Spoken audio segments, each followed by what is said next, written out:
Muito bem, a coluna Sua Saúde dessa semana está recebendo mais uma vez o Dr. Lucas Proust, que é médico psiquiatra aqui da cidade de Canoinhas, trabalha também em Três Barras, e ele vai conversar hoje com a gente sobre memória, gente, que é um assunto muito importante que chamou muita atenção, não só aqui de Canoinhas, de região, mas do Brasil todo, com aquele episódio que chocou todo mundo na semana passada de uma mãe que esqueceu o filho dentro do carro e foi trabalhar, que a consequência foi trágica, né? Essa criança acabou falecendo.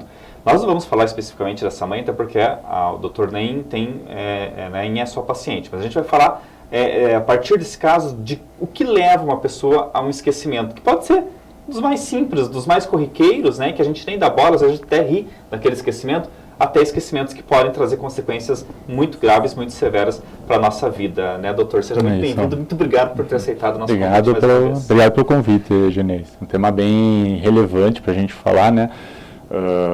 Obviamente a gente não vai falar do caso que aconteceu, não vem ao caso comentar sobre isso, né? Mas acho que é interessante para falar de forma geral para as pessoas sobre como funciona a memória, como ocorrem os problemas de esquecimento, os lapsos de memória, né? Até porque isso pode acontecer com qualquer um. Pode. Infelizmente, por mais horroroso que seja, pode acontecer, né? Sim, e também eu acho que para ajudar a população também a conseguir ter mais empatia pelo que aconteceu, porque realmente é um lapso, pode acontecer na verdade não pode, isso acontece com todo mundo o tempo todo, o dia inteiro, mas com em outras circunstâncias, né? Infelizmente aconteceu dessa forma bastante severa, mas é um tipo de lapso que acontece no dia a dia de todo mundo. Quer dizer, tem coisas que a gente esquece que a gente, por óbvio, como não lembra, a gente nem sabe que esqueceu. Sim, exato. É interessante a gente falar um pouquinho, começar, né, falando um pouquinho do funcionamento da memória, doutor. Bem, a memória, a gente pode classificar a memória de acordo com a forma como ela funciona no cérebro. Assim fica um pouquinho mais fácil de entender como que acontecem os lapsos de memória. No nosso cérebro nós temos dois tipos principais de memória, que são as memórias de curto prazo e as memórias de longo prazo. As memórias de curto prazo são aquelas memórias que a gente não precisa manter por muito tempo na nossa mente. São informações que a gente utiliza no dia a dia para resolver o que a gente está fazendo, e assim que a gente termina de resolver aquilo, essa memória é apagada da nossa mente. Por exemplo, um número de telefone. Esse é um exemplo de uma memória de curto prazo. Você precisa ligar para alguém, você lê o número, escuta o número, você memoriza aquela informação. Depois que você não precisa mais dela, ela desaparece da tua mente. Bem, a memória de curto prazo é aquela memória que a gente está o tempo todo no dia a dia tendo. Agora eu estou te falando algumas coisas, você está memorizando o que eu estou te falando, você está tendo memória de curto prazo. O nosso cérebro, ele filtra quais memórias são importantes para a gente manter. Então, com o tempo, principalmente esse processo acontece no passar de um dia para o outro, quando a gente dorme, o nosso cérebro ele vai verificando qual que é a informação que eu tenho que manter e qual que não é uma informação relevante que eu tenho que descartar. Assim, a nossa memória ela começa a se tornar uma memória mais fixa na nossa mente. A memória de curto prazo passa a ser uma memória de longo prazo. Então, memórias como quando foi o primeiro dia na escola, ou onde você passou o último Natal, por exemplo, são memórias que já são mais antigas, são memórias de curto prazo que se transformaram em memórias de longo prazo. Claro, o teu cérebro vai filtrando o que você precisa lembrar ou não. Por exemplo, data de casamento, né? Imagina esquecer, a esposa fica doida, né? Bem, e o nosso cérebro, para ele funcionar com essa memória, o que ele faz? Ele fica o tempo todo, ele vai puxando aquelas memórias, né? Quando eu vou fazer alguma coisa no meu dia a dia, o meu cérebro ele pega informações lá de trás para o que eu estou fazendo agora. Então, vamos pegar um exemplo, andar de carro, dirigir um carro, né? Para você dirigir, você teve que passar por um processo de aprendizado. Quando você foi dirigir a primeira vez, você não sabia dirigir, você não lembrava como dirigir, porque você não sabia dirigir, você não aprendeu ainda a dirigir. Quando você começa, você vai fazendo um esforço cognitivo, um esforço mental para você lembrar tem que dar partida, tem que pisar na embreagem, tem que fazer isso aqui, tem que dar seta. É um esforço, são todas informações novas para você. Então é muito esforço mental ainda que você precisa fazer. Com a prática, essa memória do que tem que fazer vai ficando cada vez mais fixa na tua mente. Essas memórias do curto prazo, elas vão se transformando nessa memória de longo prazo, até chegar ao ponto que você não precisa mais pensar ativamente no que você está fazendo, porque teu cérebro puxa aquela memória lá de trás, de forma automática. Então você entra no carro, você nem se deu conta, você já colocou o cinto, já deu a partida, você já está na rua, você não precisou estar presente ali naquele momento com a tua atenção. Você está fazendo, está ouvindo rádio, falando com alguém e fazendo coisas que algum tempo atrás você precisava fazer um esforço muito, muito importante ali, né? Bem, é assim que o nosso cérebro funciona. Ele grava e executa. É como se fosse um piloto automático. Isso é muito importante para a gente. O cérebro de todo mundo funciona assim. Louco.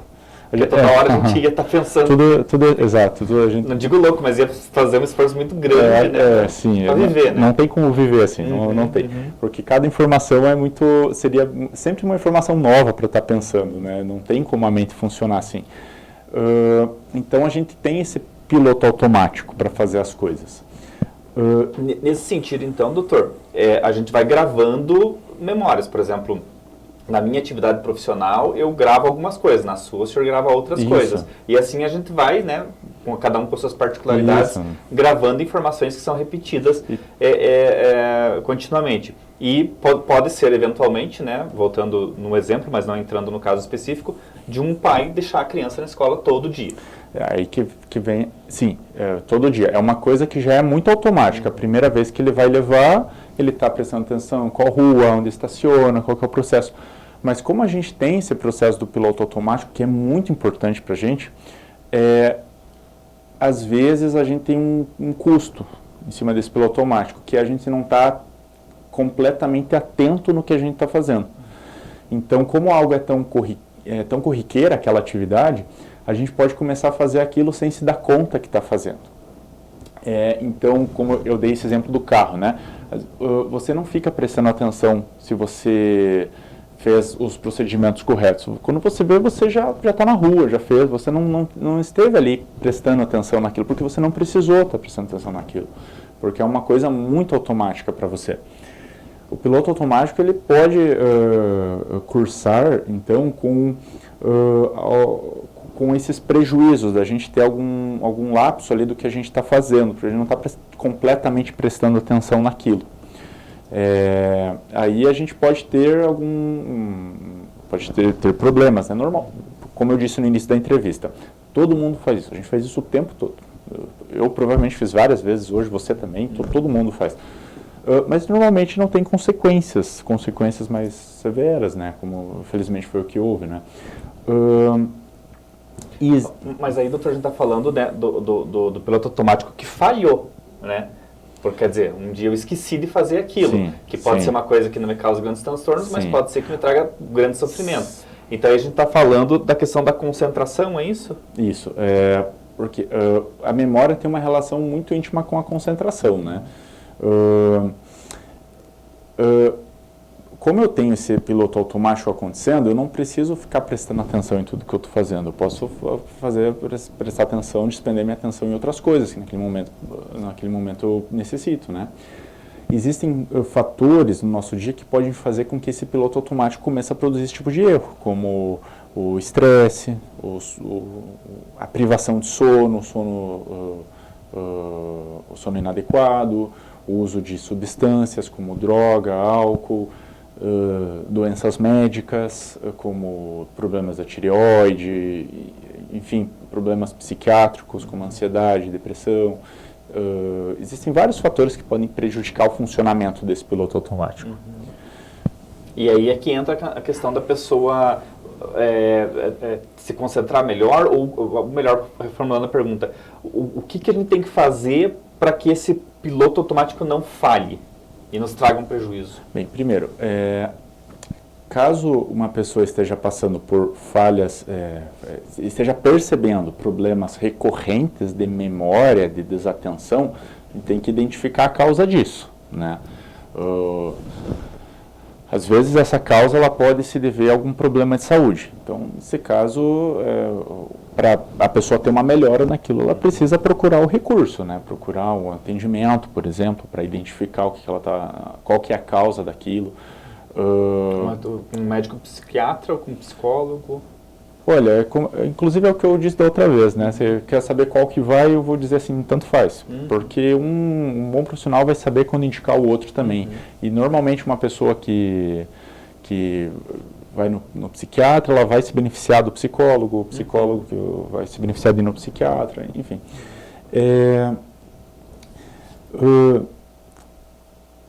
Eu vou pegar um exemplo sobre a ansiedade, né? Puxando aqui da parte da psiquiatria, né? Quando a gente pensa assim, uma pessoa que está tendo lapsos de memória, o que vem assim na mente do popular, eu acredito que seja as demências, né? Pensar um Alzheimer, será que eu não estou com Alzheimer? Eu já não estou me lembrando aqui do nome das pessoas, ou enfim, do que eu estava fazendo, eu vim aqui na geladeira, não lembro o que eu vim fazer, né? Normalmente, assim, é bastante comum, principalmente no adulto, né? Agora deixando, assim, falando da pessoa ali entre 20 e 60 anos, né? É muito mais comum que esse problema de memória se associe a quadros de ansiedade ou de depressão também. Vou pegar o exemplo da ansiedade, que é muito prevalente. Talvez, assim, seja, acho que a causa, talvez a mais comum para esses lapsos de memória.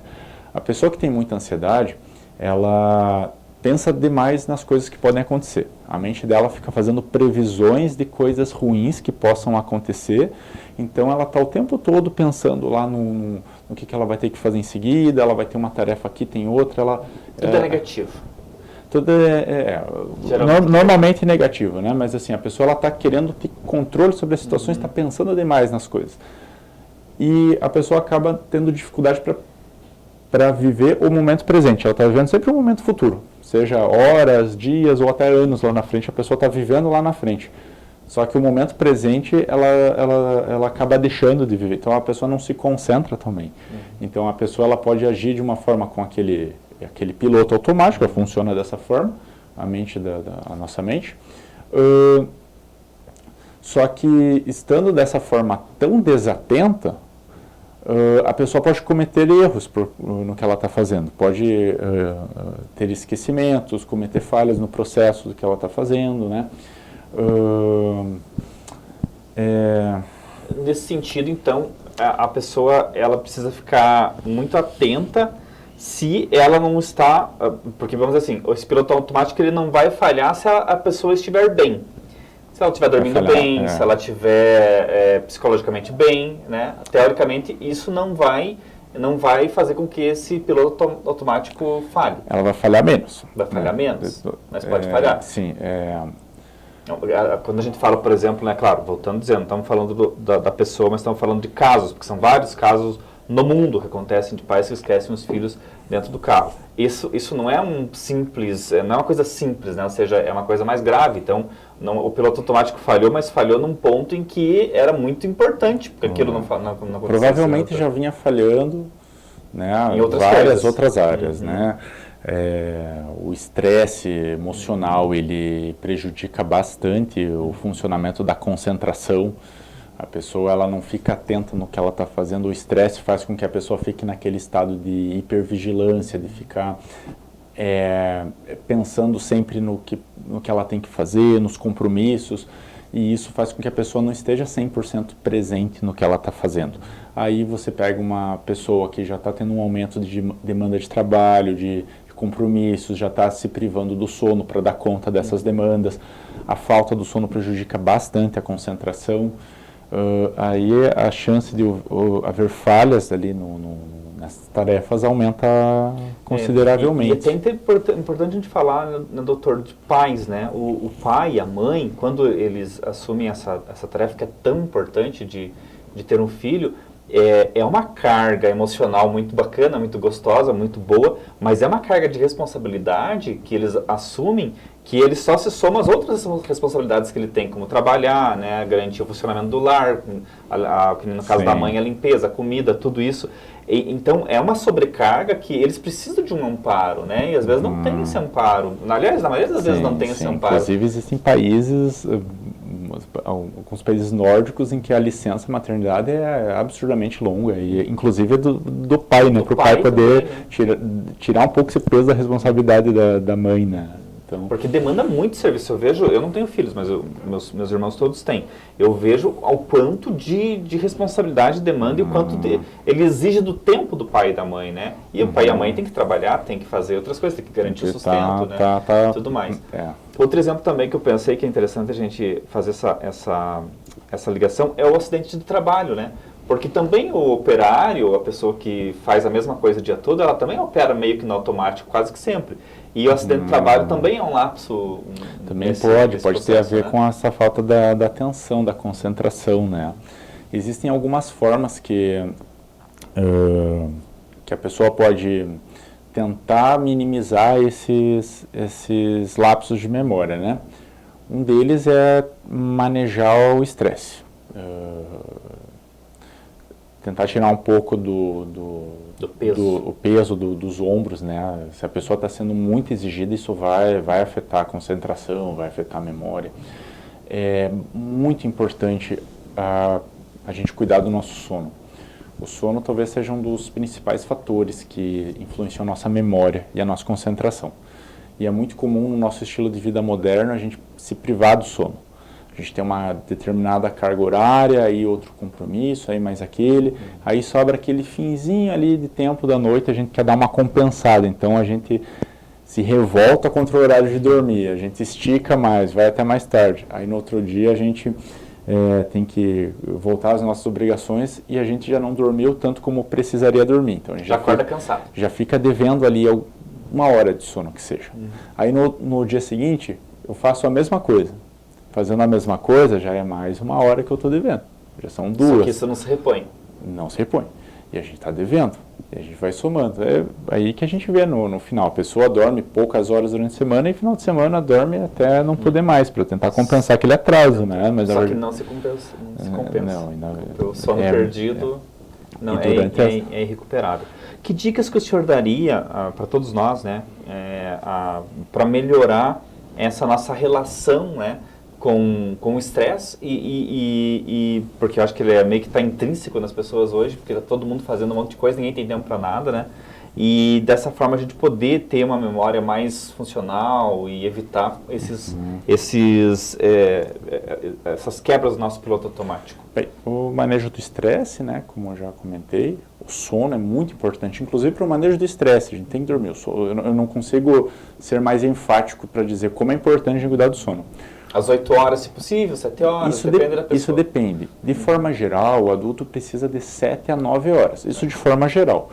Tem pessoas que com 7 horas se sentem bem, tem pessoas que precisam de 9. Em média, a maioria das pessoas é umas 8 horas. Né?